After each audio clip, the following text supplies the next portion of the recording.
ঈদ মানেই খুশি, ঈদ মানেই আনন্দ। পরিবারের সঙ্গে আনন্দ ভাগাভাগি করতেই বাড়ির পথে ছুটছেন হাজারো মানুষ। কিছু মানুষের কাছে ঈদ মানে আরও একটি নিঃসঙ্গ দিন, একটি অচেনা অপেক্ষা।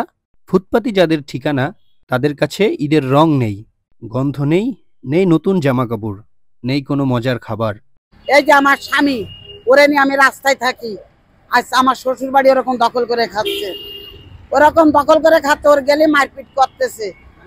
এই যে কি করব, আমাকে কে দিচ্ছে? আমাকে 10 টাকা আমাকে একটু চা খাওয়া দিয়ে যায় না, আমরা অনাহারা আছি। এই যে দান করে যাচ্ছে, ভাত বিলে যাচ্ছে, কিন্তু আমার এখানে কোনো ভাত আছে? আমার এখানে কোনো খাদ্য খাবার আছে? কোনো ডেক আছে? যদি মেলে তাহলে খাবো, আর যদি ভাগ্যে যদি না মেলে তাহলে আমরা তো কিছু করতে পারলাম না। ঢাকার বিভিন্ন এলাকায় হাজারো ঘরবিহীন মানুষ ঈদের দিনেও থাকেন খোলা আকাশের নিচে। কেউ পুরনো কাঁথায় জড়ানো, কেউ বা রাস্তার মাঝে ছাউনি দিয়ে। শুধুমাত্র ঢাকাতেই প্রায় 50,000-এর বেশি মানুষ রাস্তায় বসবাস করে। এদের মধ্যে অনেকে দিনমজুর, কেউ বা ভিক্ষাবৃত্তির উপর নির্ভরশীল। রাত হলেই রাস্তার পাশটাই হয়ে যায় তাদের বিছানা। এরা তো রাস্তায় থাকে, এই যে বৃষ্টি পড়তেছে গাছের নিচে থাকে, খাবে কি? তাদের তো কোনো কেয়া নেই।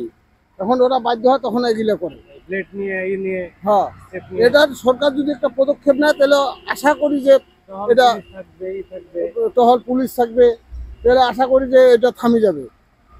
এটা এটা তো আসলে এই সরকার কোনো পদক্ষেপই নেয় না, দেখি যে কোনো লোকের কোনো পদক্ষেপ নেয় না।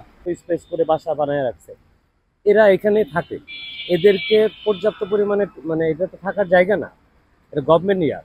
তাদেরকে অন্য জায়গায় শিফট করে এইসব জায়গাগুলো ক্লিয়ার রাখা উচিত, এবং কি নিরাপত্তা দেওয়ার জন্য সিকিউরিটি, এবং কি ঢাকা ইউনিভার্সিটি টহলের যে গাড়িগুলো সেগুলো। ফুটপাতের পাশ দিয়ে হেঁটে যাওয়া মানুষজন প্রতিদিনই এই গৃহহীনদের দেখে অভ্যস্ত।